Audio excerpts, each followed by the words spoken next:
Bismillahirrahmanirrahim. Innal hamdalillah nahmadullah ta'ala wa nasta'inuhu wa nastaghfiruh wa na'udzu billahi min shururi anfusina wa sayyiati a'malina.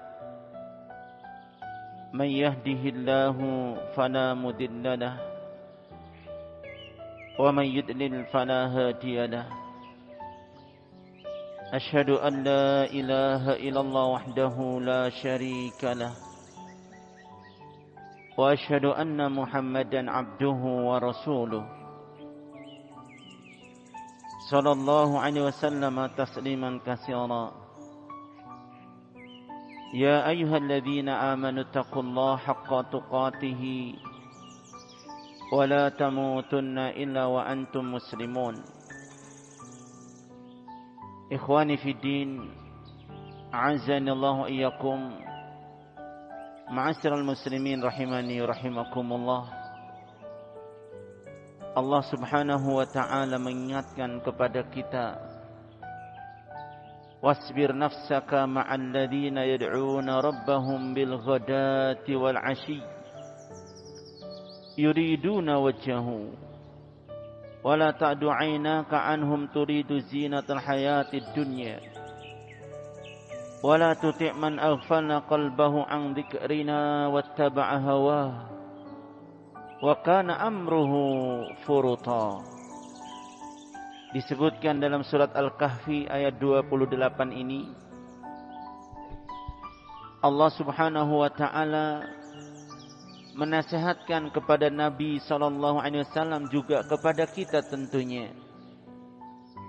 Karena ayat ini walaupun ditunjukkan kepada beliau, namun juga untuk kita umatnya. Apa yang Allah sampaikan? Wasbir nafsak, sabarkanlah dirimu untuk senantiasa, untuk selalu bersama mereka, orang-orang yang senantiasa menyeru kepada Allah, senantiasa beribadah, berdoa kepada Allah, baik di waktu pagi maupun di waktu petang. Dan jangan kau palingkan pandanganmu pada mereka orang-orang kaya itu, karena kau inginkan dunia. Dan Allah katakan, jangan pula engkau ikuti mereka orang-orang yang lalai hatinya dari mengingat aku, kata Allah, dan mengikuti hawa nafsunya. Sungguh urusan mereka itu sia-sia. Ma'asyiral muslimin rahimani rahimakumullah. Ikhwani fi din, a'azzani wa iyyakum. Allah demikian sayang kepada kita sehingga Allah nasihatkan agar kita menyabarkan diri untuk selalu bersama orang-orang yang soleh, solihah, yang mereka selalu ibadah kepada Allah, tidak lalai terhadap Allah. Baik pagi maupun petang mereka selalu berdoa kepada Allah Subhanahu wa ta'ala, selalu beribadah. Dan Allah menyebutkan, jangan kita palingkan pandangan kita dari mereka kemudian tertuju kepada dunia dan orang-orang yang bergelimang dengan dunia, orang-orang kaya. Allah mengingatkan kita sebab ketika kita duduk dengan ahlud dunia, kita akan terpengaruh jiwa kita, dan kemudian akan ikut mereka mencintai dunia, melupakan akhirat. Ini berbahaya. Nah, hadirin yang dimuliakan Allah, sisi lain ayat ini juga menganjurkan kita untuk benar-benar mempunyai semangat ambisi meraih akhirat. Yang dengan seperti ini keadaan kita akan bisa berlaku zuhud kepada dunia. Kita akan bisa berlaku zuhud pada dunia. Namun kata Imam Ibnul Qayyim rahimahullah ta'ala, tidaklah sempurna, la tatimur raghbah fil akhirah illa bizuhdi fid dunya. Tidak akan sempurna ambisi seseorang untuk meraih akhirat kecuali harus diiringi dengan sifat zuhud kepada dunia. Wala yastaqimu zuhdu fid dunya illa ba'da nadharaini sahihaini. Dan seorang tidak akan istiqomah lurus zuhud terhadap dunia kecuali setelah ada pada dia dua sisi pandangan yang benar ini.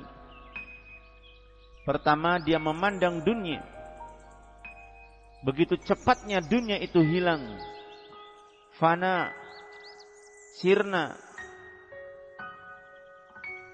Sisi yang pertama, seorang harus melihat dunia begitu cepatnya hilang, sirna, fana, hancur.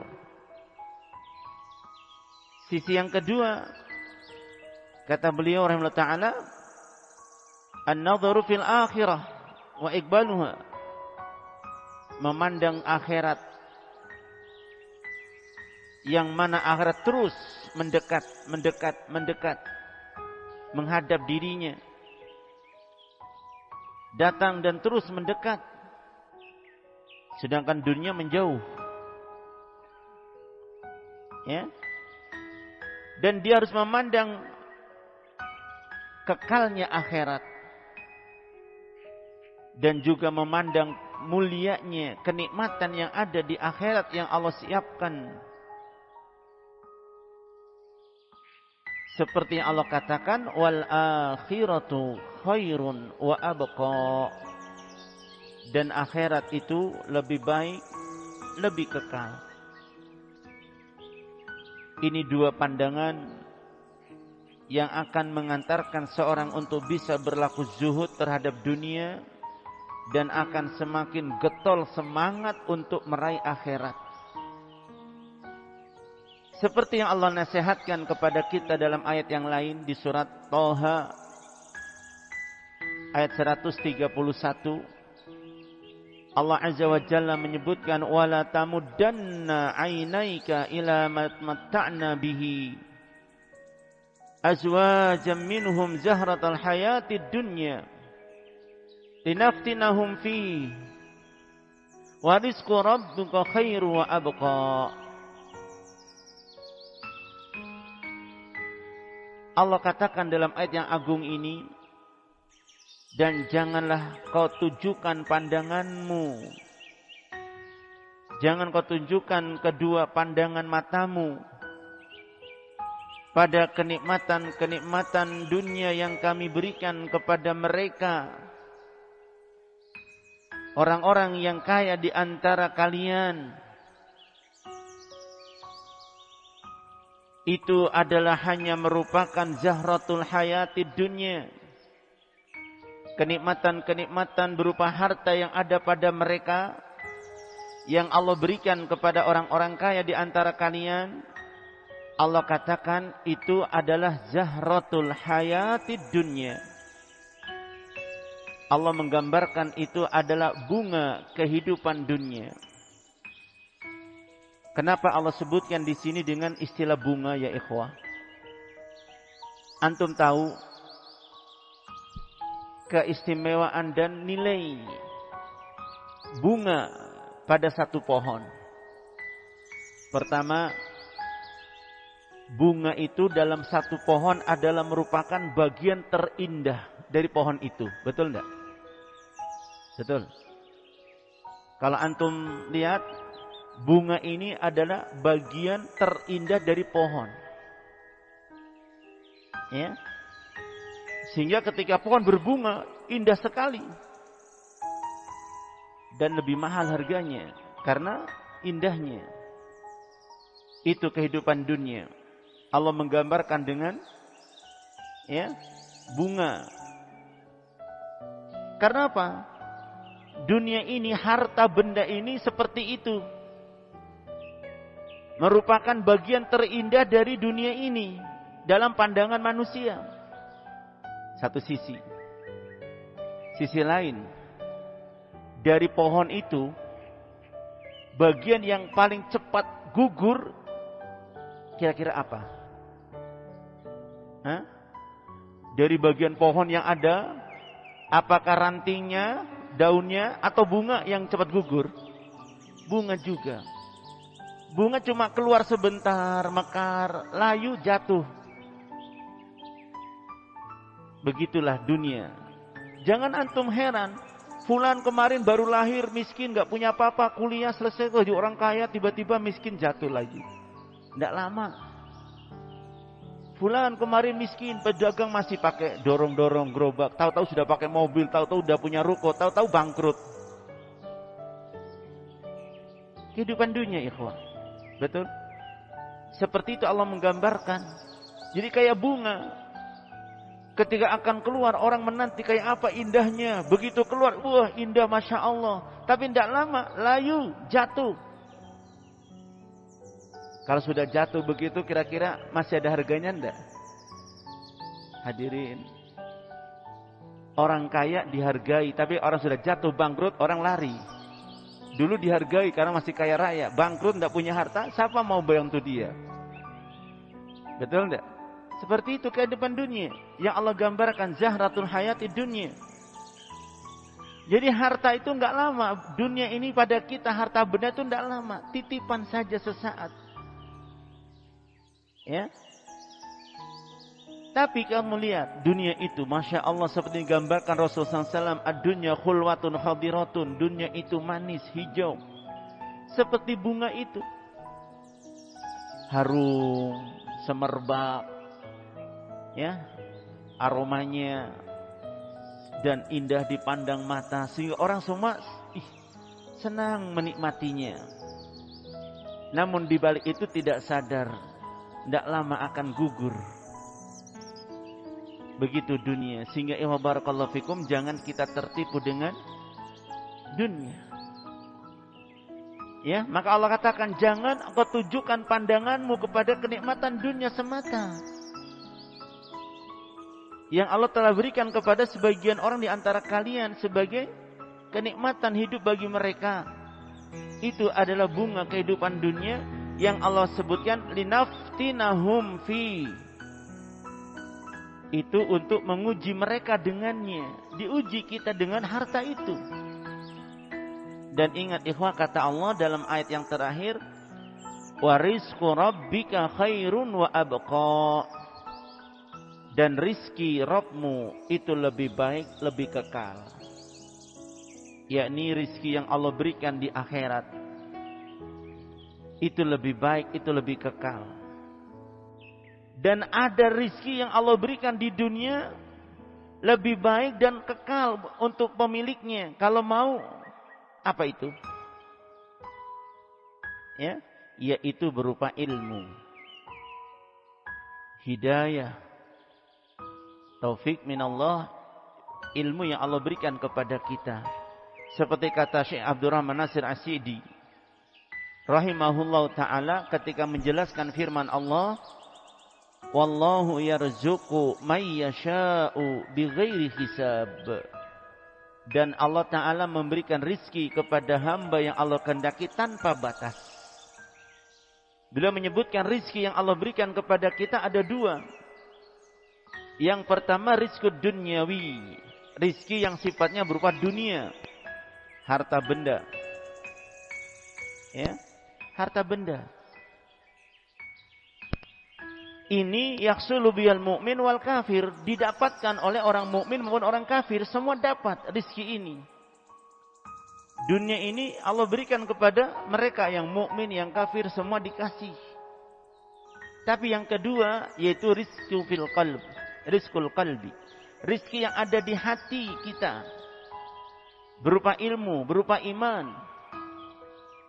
La yahsulu illa mu'min, tidak memperoleh kecuali orang yang beriman, orang-orang yang Allah cinta, orang-orang yang Allah cintai.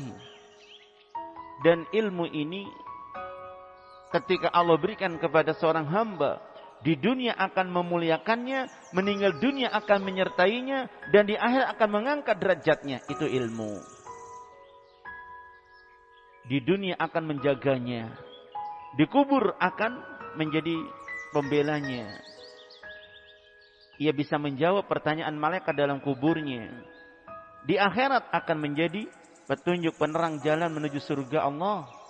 Itu ilmu.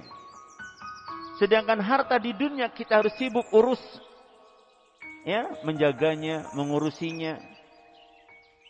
Di dunia ini kita ketika diberi harta oleh Allah, kita harus mengurusinya. Kita diberi seekor kambing, kita harus urus. Ya, dikasih 10 ekor bilang sibuk, kambingnya banyak. Dikasih 100 lebih sibuk, 1000 ekor kambing tambah sibuk tentunya. Tapi ikhwah, seorang diberi ilmu oleh Allah, dia akan terjaga dan akan menjaga dirinya ilmunya. Tidak akan sibuk seperti urus dunia. Karena harta butuh gudang-gudang harta, butuh penjagaan. Sedangkan ilmunya akan menjaga kita, tidak butuh gudang. Karena hati kita ini akan mampu menampung sekian ilmu yang kita ambil. Keranjang ilmu di hati tidak akan pernah penuh. Memori kita, kalau kita terus belajar. Karena memori di hati kita ini tidak ada ukuran. Beda dengan memori HP antum. Kalau sudah dipakai rekaman sekian, sudah penuh memorinya katanya. Tidak bisa nampung lagi. Harus dihapus. Kalau ilmu yang di hati kita tertampung, tidak bakalan penuh hati ini menampung ilmu terus. Itulah ikhwah barakallahu fikum. Makanya Allah subhanahu wa ta'ala perintahkan kepada Nabi SAW untuk apa? Wa qur rabbi zidni ilma. Minta tambahan ilmu. Taib, antum perhatikan. Itu gambaran dunia. Allah menggambarkan seperti bunga yang indah. Makanya kalau antum ingin dapatkan perhiasan dunia yang paling indah, itu bukan pada harta. Tapi perhiasan dunia, kenikmatannya yang paling indah dan paling nikmat itu ada pada di mana? Ada di mana? Ada di rumah antum insyaallah. Yaitu pada wanita salihat. Kata Rasulullah SAW, ad-dunya mata wa khairun mata'id dunyal mar'atus salihah. Dunia ini kenikmatan dan seindah-indahnya kenikmatan dunia itu wanita salihah. Sehingga kadang kita ini sering sibuk mencukupi dia dari sisi harta. Ya.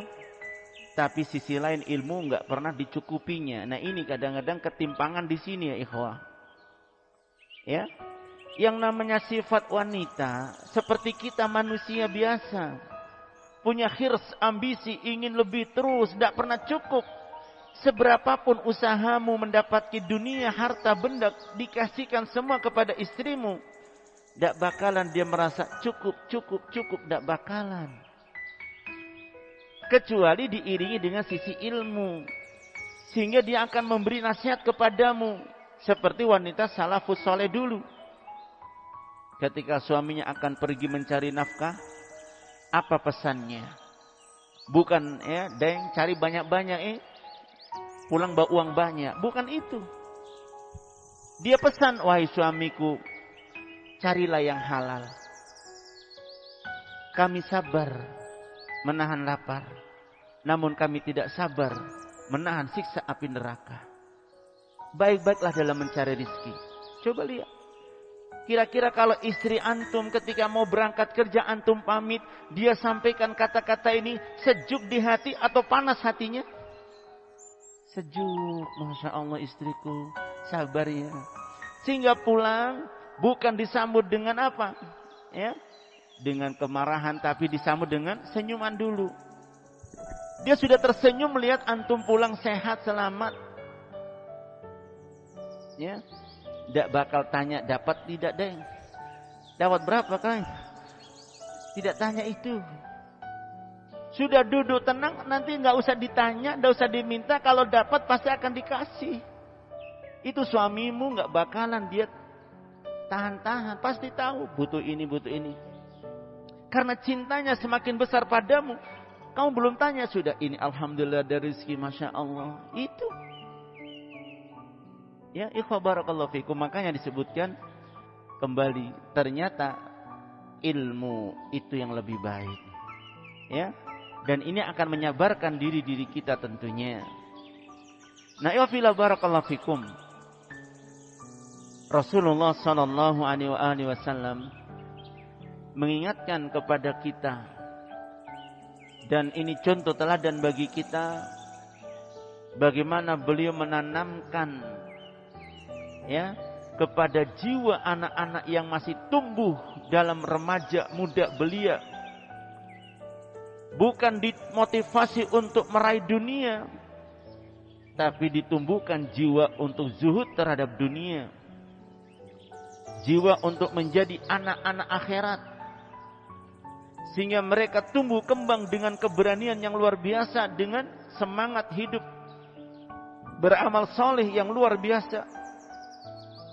Seperti yang beliau sampaikan kepada sahabat yang mulia Abdullah ibni Umar radhiyallahu anhuma. Beliau menuturkan, akhadha Rasulullah sallallahu alaihi wasallam biman kibai, memegang pundakku Rasulullah sallallahu alaihi wasallam. Beliau pegang kedua pundaknya. Faqala, dan kemudian beliau bersabda, kun fid dunya ka'annaka gharibun aw 'abir sabil. Jadilah engkau di dunia seakan-akan engkau itu orang yang asing atau orang yang sedang menyeberang jalan atau sedang dalam perjalanan pulang. Ya fila barakallahu fikum. Ini yang disampaikan oleh beliau Rasulullah SAW kepada sahabat yang mulia Ibnu Umar radhiyallahu anhuma. Wa kana Ibnu Umar, kemudian Ibnu Umar radhiyallahu anhuma, beliau menambahkan kepada kita nasihat yang sangat-sangat berharga. Idza amsayta fala tantadhiris sabah wa idza asbaghta fala tantadhir masa. Apabila engkau ada di waktu sore, segera kau beramal, berbuat kebaikan. Jangan sekali-kali engkau menunggu datang pagi. Dan ketika engkau ada di waktu pagi, segera kau beramal. Lakukan amalan saleh. Jangan kau menanti datang sore hari. Wahud min sihatika limaradika. Gunakan sebaik mungkin, semaksimal mungkin sehatmu untuk sakitmu. Wa min hayatika limautika, dan gunakan semaksimal mungkin hidupmu untuk matimu. Yakni mumpung kita sehat, beramal. Sebab kata Rasulullah SAW dalam sabdanya, seorang mukmin ketika sehatnya dia ya benar-benar menjalankan perkara-perkara yang wajib yang Allah perintahkan, dan juga menjalankan perkara-perkara yang sunnah seperti sholat jamaah 5 waktu ditambah sholat rawatib, ya, puasa Ramadan ditambah lagi puasa sunnah. Ketika datang sakit, dia tidak bisa menjalankan perkara-perkara yang biasa dilakukan ketika sehat, pahalanya tetap Allah beri dia seperti ketika dia sehat. Itulah keuntungannya. Makanya ya barakallahu fikum, ketika kita sehat, gunakan maksimal mungkin untuk menjalankan yang Allah perintah. Sehingga ketika datang sakit, tetap pahala kita akan dapatkan seperti kita sehat. Nah, dan ini tidak rugi kita. Karena ketika kita sakit terhalang melakukan seperti ketika kita sehat. Dengan niat kita ingin melakukan kebiasaan seperti ketika sehat, itulah Allah berikan pahala. Sebaliknya, kalau orang sudah punya sifat malas, ini yang repot. Jangankan sakit, sehat juga malas. Itu yang repot. Ya. Kalau sudah kena sifat malas, ini bahaya. Apalagi sakit, sehat aja dia sudah malas. Tidak mau sholat jamaah, tidak mau pergi taklim, mengaji, tidak mau baca Quran. Apalagi ketika sakit. Alasan. Nah, ini tidak benar. Kemudian beliau juga menambahkan, sahabat Ibnu Umar radhiyallahu anhuma, beliau menambahkan dalam ucapannya, fa innaka la tadri ya Abdallah masmuka ghadan. Sungguh engkau wahai hamba Allah, engkau tidak tahu besok engkau disebut apa. Apa namamu besok? Sekarang engkau dipanggil bapak, besok sudah almarhum barangkali. Sudah bukan lagi engkau di dunia. Orang tanya, mana bapak ini? Oh, sudah meninggal kemarin. Sudah bukan, tidak ada lagi namamu di dunia. Ya, sudah jadi mayit. Dan ingat, kita tidak tahu kapan ajal tiba. Makanya kata Imam Mujahid rahimahullah ta'ala, beliau menambahkan, wa'id nafsak min ahlil kubur. Siapkan dirimu untuk menjadi penduduk kubur. Ihwafillah barakallahu fikum. Ada hikmahnya corona ini. Ketika kita akan safar, tidak kayak dulu. Dulu cukup kita beli tiket berangkat. Sekarang harus siapkan surat rapid testnya, surat izin keluarnya, surat ininya, surat ininya. Subhanallah, kita baru sadar. Ini bisa persiapan. Nah, kalau kematian datang menjemput tanpa ada kita persiapan, kira-kira mau siap dengan apa kita? Coba ikhwan barakallahu fikum. Kalau kematian tiba-tiba datang, panggilan ajal datang kepada kita, apa yang kita siapkan? Makanya kata beliau, Imam Mujahid rahimahullah ta'ala, siapkan dirimu untuk menjadi penduduk kubur. Syarat-syaratnya apa ya kalau jadi penduduk kubur ya? Perlu KTP, perlu akte begitu untuk menjadi penduduk kubur. Ya ikhwah, yang dimaksud menjadi penduduk kubur ini, siapkan amalan-amalan solehmu. Karena orang dikubur akan diminta tanggung jawab dengan pertanyaan yang akan disampaikan malaikat. Diuji kita. Ya. Diuji kita akan kebenaran dan kejujuran kita dalam iman. Kalau kita ini benar-benar imannya di dunia, ikhlas dalam amal soleh, ittiba' Rasul SAW, insyaallah kalau kita meninggal istiqomah di atas iman, kita akan dapatkan janji Allah dalam surat, ya, dalam Al-Quran yang Allah sebutkan, yusabbitullahu alladhina amanu bil qawlis sabit fil hayati dunya wa fil akhirah. Allah akan mengokohkan orang-orang yang beriman dengan ucapan yang tepat, benar, di dunia maupun di akhirat. Ya. Yang dimaksudkan di akhirat, di kubur nanti ketika ditanya malaikat, man rabbuka, ma dinuka, man nabiyuka, dia akan jawab dengan benar.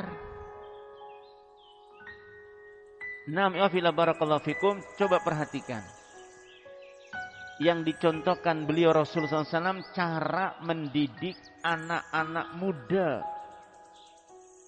Beliau tanamkan jiwanya untuk jiwa apa? Menjadi anak-anak yang siap menjadi anak-anak akhirat, bukan menjadi anak-anak dunia, bukan menjadi budak-budak dunia. Sebab ya fillah barakallahu fikum, kalau masalah dunia, kita orang tua tidak bisa menjamin rizki anak kita. Jangankan kita menjamin rizki anak kita, rizki kita sendiri kita nggak bisa menjamin. Maka serahkan urusan rizki kepada Allah. Didik anak dengan ilmu, siapkan menjadi orang yang berilmu. Karena sungguh, sejauh mana kita dalam mengambil bagian dari ilmu, sejauh itu bagian yang kita dapatkan dari Allah Subhanahu wa ta'ala, dari kemuliaan dan dari kemuliaan dan karunia Allah. Sedangkan perkara dunia, sebelum kita lahir sudah dicatat rizki kita oleh Allah. Tidak akan ditambah, tidak akan dikurangi rizki kita selama di dunia dari yang sudah Allah tetapkan dalam catatan takdir kita. Perhatikan itu, sehingga jangan kita risaukan perkara-perkara berkaitan dengan rizki ini. Karena sungguh kita tidak tahu rizki kita besok, lusa, ya, karena belum tahu kita apa masih hidup atau tidak. Tapi yang perlu kita pikirkan bagaimana dengan akhirat kita. Ini penting, ikhwah barakallahu fikum. Dalam ayat yang lain, di samping Allah menggambarkan tadi dunia itu seperti bunga yang begitu gampangnya ya gugur. Dan antum tahu ya, bunga ini kan belum jadi buah. Ya, gugur dan cepat hancur, seperti itulah dunia. Allah juga menggambarkan dalam ayat yang lain di surat Al-Kahfi diantaranya, dan juga dalam surat Yunus Allah sebutkan sebagai berikut penggambaran dari Allah Ta'ala, innama masal hayatid dunya kama'in anzal minas sama faqtalata binabatul ardi mimma ya'kulun nas wal an'am. Sungguh permisalan kehidupan dunia itu seperti halnya air yang turun dari langit, lalu bercampurlah dengannya di bumi, sehingga tumbuh di bumi berbagai macam tumbuh-tumbuhan dengan air yang turun dari langit tersebut, yang mana dari tumbuhan itu ada tumbuhan yang tumbuh bisa dimakan manusia, ada yang dimakan binatang-binatang ternak.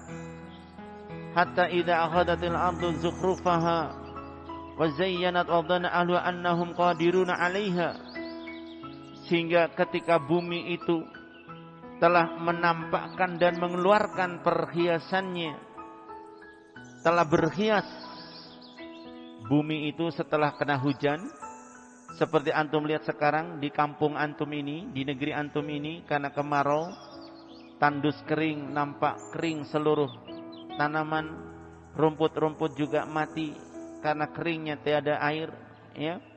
Begitu hujan turun, kembali tumbuh-tumbuhan. Keluar berbagai macam tumbuh-tumbuhan, tumbuh berbagai macam buah-buahan. Bumi mengeluarkan perhiasannya. Dan orang-orang yang di negeri itu, para pemiliknya mengira mereka akan kuasa menikmati apa yang keluar dari tumbuh-tumbuhan itu, bisa memanen hasil panenannya, tanamannya, bisa menikmati hasil panenannya untuk ini, untuk itu. Dia gambarkan, dia bayangkan berbagai macam keinginannya. Nanti kalau panen ini akan beli ini, nanti panennya begini akan beli ini. Sudah tergambar. Dia menyangka akan mampu untuk membeli apa yang dia suka, yang dia mau. Namun apa yang terjadi? Tiba-tiba ataha amruna lailan aw nahara. Datang bencana dari Allah. Malam atau siang hari tiba-tiba datang bencana. Faja'alna hasyidan kalam taghun bil ams. Kami jadikan ya seperti tanaman yang diarit atau yang dipangkas. Tak ada tanda-tandanya lagi, sudah tidak ada bekas, seolah-olah hilang sirna begitu saja, hanya kayak ini cerita lalu. Kadzalika nufassilu ayati liqaumin yatafakkarun. Begitulah kami jelaskan ayat-ayat kami bagi orang-orang yang mau berfikir, kata Allah. Wallahu yad'u ila daris salam wa yahdi man yasha ila siratim mustaqim. Dan Allah Subhanahu wa taala mengajak, menyeru kalian kepada surga Allah, Darussalam. Dan Allah memberi petunjuk kepada orang yang Allah kehendaki ila siratim mustaqim, pada jalan Allah yang lurus. Lihat ya fila barakallahu fikum. Ini ayat juga mengingatkan kepada kita, kalau orang-orang yang terbimbing dengan petunjuk, maka dia akan bisa menyabarkan dirinya dan mengendalikan hawa nafsunya untuk tidak terpengaruh dengan kehidupan dunia. Karena Allah menggambarkan seperti itu dunia akhirnya. Orang terbuai dengan angan-angannya, dengan hayalannya. Tiba-tiba dunia sirna dari genggamannya, dari pandangannya. Sedangkan Allah mengajak kalian kepada surga dan Allah membimbing dengan petunjuknya orang yang Allah kehendaki pada jalan yang lurus. Sehingga ya fila barakallahu fikum, kita yang sudah dapat hidayah, alhamdulillah kita dapat petunjuk dari Allah dan taufiknya. Jaga, pertahankan, sabarkan diri ini. Upayakan kita bisa bergabung, kumpul bersama orang-orang soleh, kumpul dalam majlis-majlis ilmu seperti ini umpamanya, untuk mendapatkan siraman-siraman rohani kita agar tumbuh iman kita. Karena ya fila barakallahu fikum, Allah subhanahu wa ta'ala menggambarkan dalam Al-Quran, manusia ini nantinya akan ada dua golongan manusia. Fa'amma man tagha wa asarul hayatad dunya fa innal jahima hiyal ma'wa. Adapun orang-orang yang ia terus terpedaya dengan dunia, terpengaruh dan hanyut bersama ahlud dunia, ya, dia berbuat curang, berbuat melampaui batas, maka orang-orang ini neraka tempatnya. Tapi sebaliknya, fa amma man khafa maqama rabbih wa nahan nafsa 'anil hawa.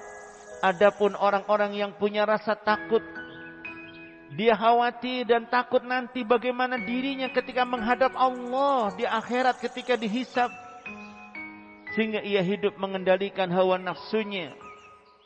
Maka orang-orang yang seperti ini mengikuti petunjuk dan mengendalikan hawa nafsunya, fa innal jannata hiyal ma'wa. Surga itu tempatnya. Kita mohon kepada Allah Ta'ala tentunya agar Allah jadikan kita pada golongan yang selamat ini. Amin ya rabbal alamin.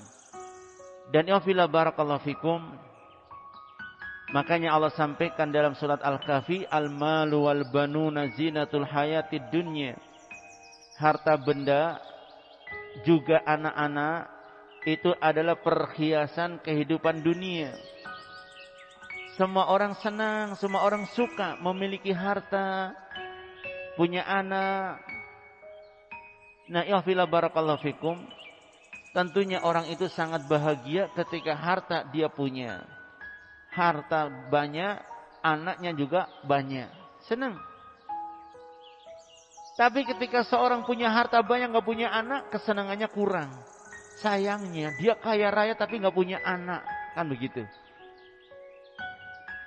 Antum pilih yang ini atau pilih yang kedua? Dia banyak anak tapi gak punya harta. Kira-kira mau yang mana ini? Sayangnya ini anaknya banyak tapi gak punya harta, miskin. Ini hartanya banyak gak punya anak. Kira-kira antum pilih yang mana di antara dua orang ini? Ini gak ada yang suka, gak ada yang dipilih. Anak juga gak milih, ya. Maunya ya gabung. Kesenangan ini gabung. Harta banyak, anak banyak, tercukupi semuanya. Nah itu. Nah ya fila barakallahu fikum, sehingga Allah katakan harta benda, anak-anak, perhiasan dunia memang semua orang suka. Tapi ingat, al-baqiyatus salihatu khairun inda rabbika sawaban wa khairun amala. Allah katakan yang kekal, ya, dari amalan-amalan soleh kalian itu lebih baik. Sehingga Allah ingatkan, harta yang Allah berikan untuk kalian, gunakan untuk beramal soleh. Anak-anak yang Allah anugerahkan kepada kalian, didik menjadi anak-anak yang soleh solihah, sehingga itu akan menjadi kekal kau miliki di dunia, di akhirat tetap bersamamu. Termasuk al-baqiyatus shalihat adalah amalan-amalan soleh yang lainnya, zikir-zikir yang kita ucapkan, ya, dari kalimat thayyibah subhanallah alhamdulillah la ilaha illallah Allahu akbar, juga termasuk al-baqiyatus shalihat, amalan-amalan soleh yang kekal. itu lebih baik di sisi Allah pahalanya bagi kita, dan itu sebaik-baik yang kita harapkan.